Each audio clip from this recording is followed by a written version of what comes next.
Donc le risque fait partie du processus normal du développement de l'adolescence. Prendre des risques, c'est s'autonomiser, vivre de nouvelles expériences, faire avancer aussi la science et les connaissances. Donc le risque n'est pas forcément signe de pathologie, au contraire, chez les adolescents trop sur les écrans, l'absence de prise de risque peut être aussi considérée comme une difficulté de développement. À partir de là, pour les parents, empêcher tout risque va à l'encontre du développement de l'adolescence et peut altérer la relation entre parents et enfants. Cependant, la prise de risque, si elle s'accompagne d'une mise en danger, est de moins en moins acceptable dans notre société. Les accidents liés à la mise en danger font la une des journaux et du coup deviennent inacceptables pour l'ensemble de la population. Il s'agit d'expliquer à l'adolescent la différence qu'il y a entre la prise de risque et la mise en danger. En sachant que plus on est dans la prise de risque, plus il faut prendre des mesures de sécurité pour éviter la mise en danger.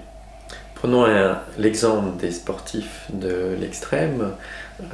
Les sportifs de l'extrême ne sont pas suicidaires. Ce qu'ils recherchent, c'est des sensations avec cette prise de risque, mais plus on prend de risques, plus on va prendre des mesures de sécurité, et les sportifs de l'extrême s'entourent d'une tonne de mesures de sécurité. Par conséquent, par rapport à toute prise de risque chez un adolescent, le parent aura en charge de vérifier que les mesures de sécurité ont été bien prises. Sur Paris, je dirais escalader Montmartre ou escalader le Mont Blanc dans les Alpes ne nécessitera pas le même équipement et pas les mêmes mesures de sécurité. Pour toute prise de risque, qu'elle soit sexuelle, comportementale ou effectivement à travers une activité, doit être accompagnée de mesures de sécurité. Par exemple, la multiplication des partenaires nécessite des protections par rapport à la santé et aux maladies sexuellement transmissibles.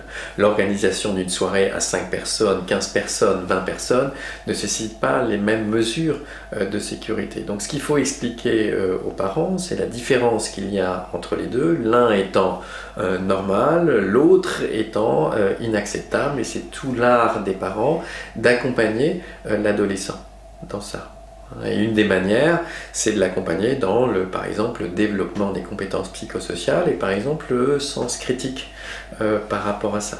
Quand il y a des alcoolisations massives en groupe et qu'un adolescent se met à avoir une conduite à risque, il est important que chaque adolescent garde son sens critique et l'en empêche plutôt que de s'associer au groupe.